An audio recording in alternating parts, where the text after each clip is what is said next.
You see, we don't want our children to take unnecessary risks. That's not what we're about. How much more God in loving and caring for us. And of course, if you do stay with such a person, as in the dream, well, if you're not enslaved by such,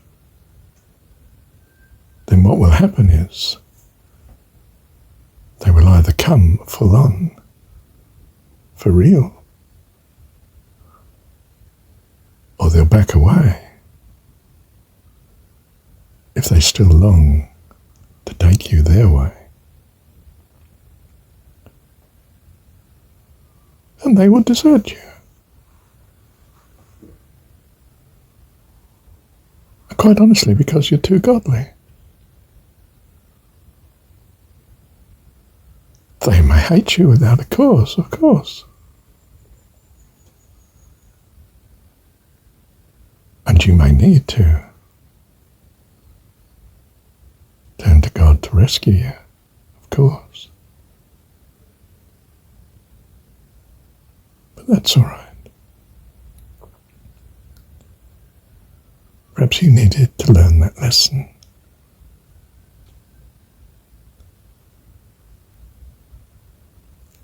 But you have the assurance in your being that He loves all,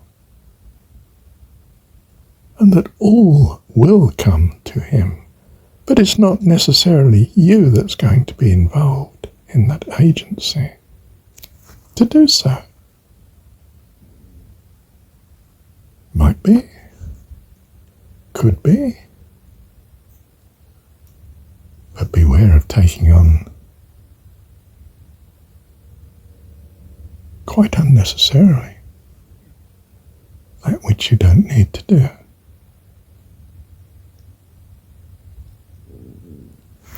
So, your partner should enrich, if you have a partner, but not enslave you.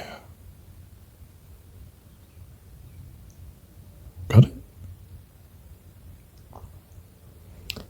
And it's been the general drift of religious orders of all sorts,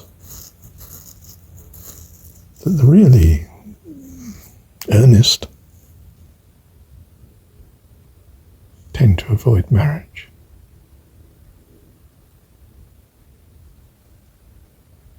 Or have a marriage that's a bit unusual, in that they realise they both are going to put God first.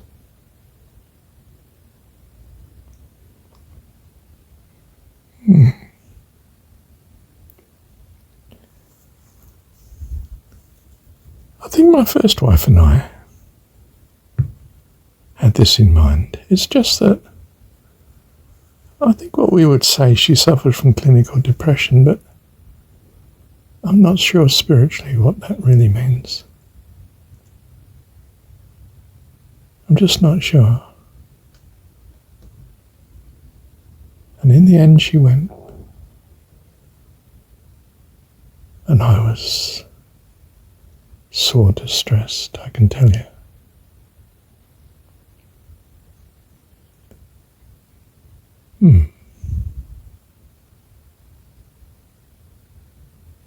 But as always, God came to my rescue.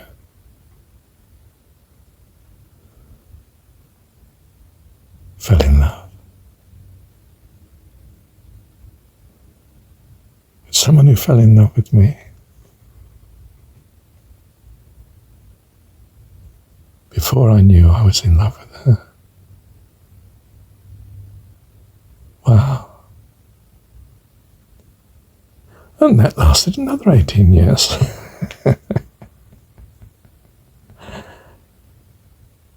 And then again,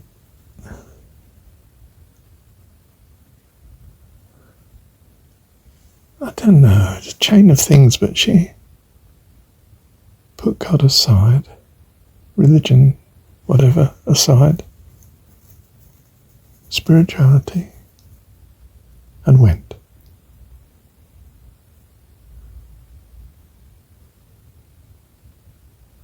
So God had to rescue me again. Oh dear, Marsha. Now look, he speeded things up for the third time. Within 7 years she'd gone. Perhaps a bit less. Well, in reality, in about 5 years she'd gone.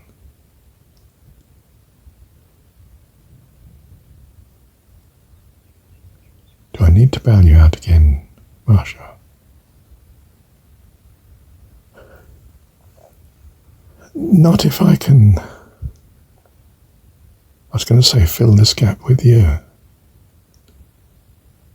which is what it ought to have been always. And I thought it was, but I was wrong.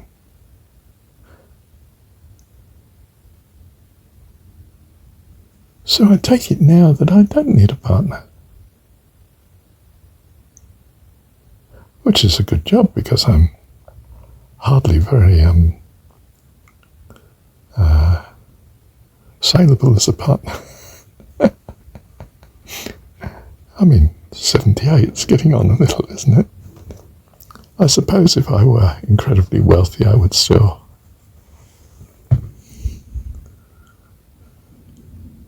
be in the marriage market. But thank God I might be saved from such as who might also be attracted to me in that case.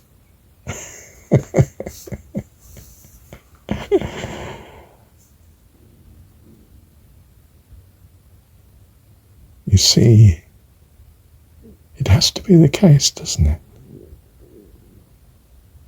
That God is infinitely more than enough for all our true needs into life eternal. And that's the way to go. Do you want to learn this early? Or do you need to go through a few heavy lessons like Marshall first? Don't get me wrong, it won't be all tears and wretchedness by any means. In fact, in general, it will be joy and blessing, which is rather lovely, because this is a very good school. Your Heavenly Father loves you, and He tries to make, and succeeds, in making the lessons a pleasure most of the time. But there are hard times, else you won't come, love. And it's incredibly important for you that you come. But remember, in this world, everything passes and vanishes into the past, whereas you go on to life eternal by His grace and loving kindness. What a friend, dearest one, Heavenly Dad. Love you. Thank you, Dad.